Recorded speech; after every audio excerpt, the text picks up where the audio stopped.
Hi everyone. This session is about log framework. So when we are developing our application, to monitor the flow of the application and when we are connecting with the layered architecture, so we'll be connecting from client application to service, service to DAO. Again, after DAO processing the logics, okay, the database connectivity logics and pulling the values from the database, updating the database values. Once the top logic is completed at the DAO side, again it is going to respond back to the service layer by giving resultant values, and service will give back the response back to the client application. To monitor this entire flow of the application from client to backend and backend to back to client, we'll be configuring with the logging framework. So Log4j is a popular logging framework which is reliable, fast and flexible. Okay, and it was developed by Apache organization, and this particular Log4j framework is developed in Java language. So into Log4j framework, mainly you need to understand the three components. One is called logger. So logger is a component which is going to capture your output of your execution and each and every line, and which will capture and about your logging information, and where to write this captured information is called as appender. So appender is like the captured information from the logger, it is going to write. Okay, so it can be the preferred destination, it can be a database, it can be a file, right? That we will be configuring with appenders. Third is called layout. The how what is the format we wanted to write the logger information into a file, into any one of an appender. So that is called as a layout. There are different types of layouts we can make use, pattern layout. Okay, and these three components you should very clear about. One is logger. So if we can look into our application, first we will be creating a logger object. So this itself is going to capture your information. This is called as a logger. And next thing is called appender. Appender is nothing but we will be configuring our appender as part of our configuration file. So in that configuration file, the type of the appender is called as a file. So what exactly this appender? So appender is where we are going to write our logging information. And third is called as your layout. Layout is nothing but the way we are going to format our content, the logging information into our file appender or the DB appender, whatever the type of appender we choose with. These three components, first of all, you should be clear with. And then what exactly the features of logging framework is. Mainly when you are going to execute your application, all the time we will not be using with system.out.println. So using system.out.println is not a good practice at all. You have already observed into many of the code review tools, SonarLint or program mistake detector or any of the code review tools, you're not supposed to write system.out.println. Then how do we monitor, right? We will be making use of logger, where we can create a logger object and we can append the content in a log appenders and in a required format by using the layout. So that when you complete your execution, at the end of your application execution, you can just open your logger file and then you can check with what is happening and what is the flow of your application.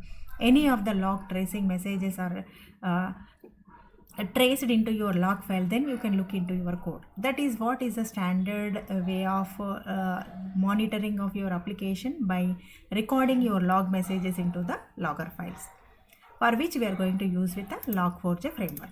It is thread safe, it is optimized for speed, to improve your speed of your application. And here we are going to use with the loggers, appenders and as well as layouts.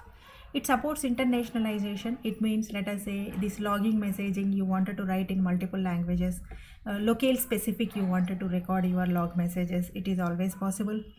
And logging behavior can be controlled into your configuration file, and we can also maintain the different levels of your log message recording. What are the different levels?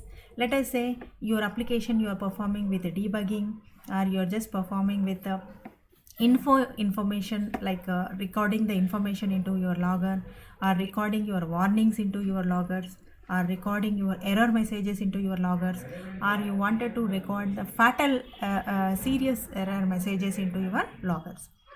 So this is the different types of levels you can maintain with. Always you can go with the all as well, but most of the time in simple applications we will be recording with info. Info is similar to system.out.println. So in the core objects, if you can consider, the first object is a logger object where we create with a logger so that to capture your logging information into a file or a database. So how do we create a logger object? We will look into an example. And then is appender. Appender is nothing but most of the time we go with a file appender so that the log recording messages can be recorded into an appender. Now if you can look into the architecture, every time when you execute your application flow, always the logger object is created and the appender is going to record your logging messages into a destination. So you need to choose the destination for your appender so that every log recording messages will be recorded into your destination. And the layout you can choose with what kind of messaging format you wanted to choose, whether along with the timestamp you want to record the message or only the message you wanted to record with, that comes under layout. You can create a layout format and then you can create a destination where the messages should be recorded, and you create with an appender object. All this configuration we do in a file called log4j.properties file. It's a key value pairs properties file. You will be writing the file name as log4j.properties. It is a convention you need to maintain, and it should be created into properties file folder. Create a properties folder into your project and put that log4j.properties file, and you write down the minimal configuration required. First is a logger with the, whether it is a file appender, whether it is a what type of appender you wanted to use, you need to provide with. So just if you wanted to perform with only the file appender, you can make use of file. Debug with file appender, yes, debugging messages also you can record with. And then is a what type of appender you are going to write. So file appender, and what is the location of that file appender and what is the name of that file, you can write over here. I wanted to record into E drive. There is a file called output.txt which is initially is empty. Okay, this is a file I would like to record. So then you give the file name, and then layout you have to choose. Layout is the default layout called as a pattern layout into which you are going to record the messages. Okay, percentage S, percentage M and percentage N, and there is some timestamp related. Okay, and the package name to be displayed with into which package it is moving and in which class it is traversing and in which method it is executing. All that pattern you can decide here.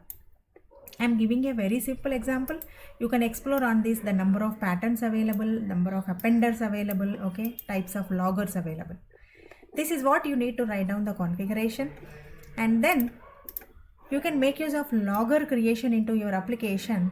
So always you have to create a logger in which you wanted to record the logging messages, and a logger is having the various levels called as logger.info, which is used to input like print your SOP messages, and error, whenever you wanted to record an error messages present in your applications, fatal errors, warnings, debug, trace related errors, whatever you wanted to record the type of messages into your logger file, then you need to use that particular method, right? This is a sample piece of code is given.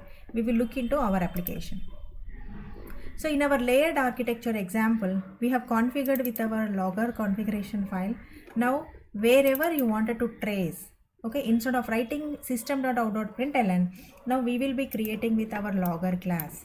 So logger is the first logger class we will create for every application, and you need to pass your current class name. It means for this particular class it is going to record the logging messages. It is going to capture the logging messages. That is how first you need to create. This is the first step you need to do. Creating of logger object. Okay, creating logger. Once that is done, now you need to record the messages. What kind of messages you wanted to record with. Let us say I just wanted to record my logger. What object I am going to create into my okay, application. Just I am recording one message called logger.info. Means it is very similar to system.out.println what we write on the console. Instead of writing on the console, we will be writing the same message into the file. The file which is configured, that is your output.txt file. So that later point in time you can open your this file appender which you have configured and look into your log messages, right? So this is the step, only one step I am showing into this client application. Afterwards I am going to call my service and where I am performing with save client. So I'll go to my service class. Here again I'll create a logger. How do I create a logger? For every class wherever you are going with, you create the logger with your current class name, where the actual capturing has to be done. So create your logger object, then you say logger.info. If you feel that there is an error message, then you can say logger.error. Okay, so let's say you wanted to record with a logger.warnings. Okay, logger.trace. You can make use of those methods. Now just before I am going to call with the DAO, I am saying that entering service, then I am calling repository, then end of service. Now immediately the control will go to my repository. In my repository again I am going to create with my logger with my current object name called, okay, repository class name.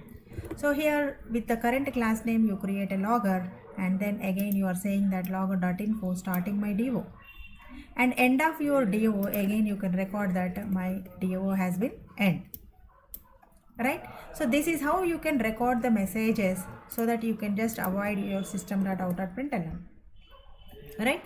So just I'm keeping that, but you can avoid in your real project work. This is how I configured logging messages for, okay, recording all the log messages into this, created the logger, created the appender, and given a messaging pattern. Okay, now let us run our application. So initially my output file is empty. The file should be existing, it will not create, okay, existing file name you have to give. Then is just I am going to run by application, right? In real time, most of the time developers will be monitoring only the loggers, not, he will not every time sit in the front of your system and run it and check it. Okay, already execution is done, that recording will be there into logger file.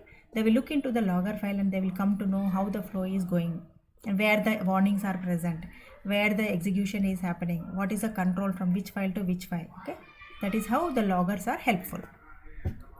I am performing with the save client logic. Okay, I just give the details. Now it just completed. Now I wanted to see how my flow is, because I am not the author of this application. I would like to see what is the flow of my application. Simply now you open your recorder, your log recorder, that is the log appender. Here you can see in your client application, first you created with your object and you are writing it. Then you are saying entering service. After you enter into the service, what is happening in the backend? See, this is all is done in the backend. Okay, like you are creating with your object creation, serialization is done, and then you are creating with Hibernate. Okay, you are connecting with the Hibernate. Most of the time you will get the log messages here also, but whenever you create a logger, now it is going to your logger object, right? So now it is whatever you used to get at the console, you are going to get into your logger file. So this is how it is creating with, it is performing with all the operations, what happening after your registration is done. Okay, what file is getting created with, okay, what classes are mapping here, and which like you have multiple classes created here, entities. Let's say in my system I have number of classes, entity classes, and I have one more class here called user. For all those things it is creating the tables, right? So that is the log it is writing here. What is the database you are connecting with? Each and every message what is happening in the backend, it can record into this file. And at the end you can also observe with, once your service logic is completed, it is going to record with whether you have entered into the service, okay, whether you are end of your DAO, your DAO functionality is completed, and then you have come back to service. Now from service back to client. But once service back to client, we have not recorded the log message, right? After you come back here, I have not recorded. If you have recorded, it will definitely do that. This is how every execution, if I execute again, once again it will record into the same file. But at regular intervals of time, let us say the logger file has become too much heavy, and then you can also roll back your logger files. All that like customization you can do into this logger.properties file. At every 24 hours you have to just wipe off your logger file. Okay, if your content is small you can keep it, like otherwise every 1 month you wanted to roll back the whole logging messages which are recorded into this file. Okay, that customization can be done. Clear, guys? This is how we can maintain our loggers so that you can easily trace, okay, from which file to which file it is moving, what is happening, you can see. If I just change my logger pattern, okay, you can just ignore this pattern and see how the flow will be. Save it. Now the default messages means all these database related internal recording will not be done. Now in the client application, once it is done, just you can record with the okay, logger.info, save is success, save operation is success.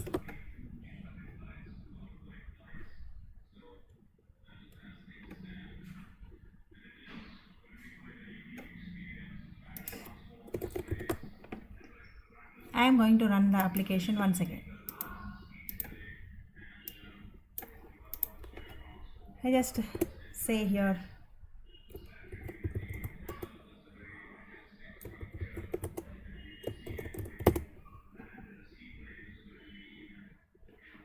now you are just recording this. Just open your file. So this is the first time it is recorded, right? Afterwards, now you can see let's what we do is let's delete the content. I just remove the total content, for it is empty now. Go back here and just select your log4j properties.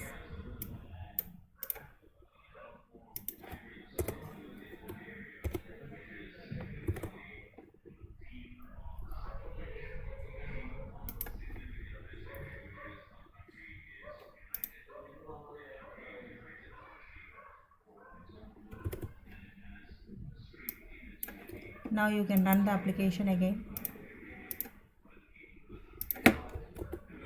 Okay, give some name.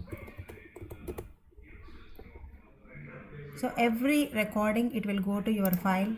Go here and check it, right? It will record it, and finally save is success.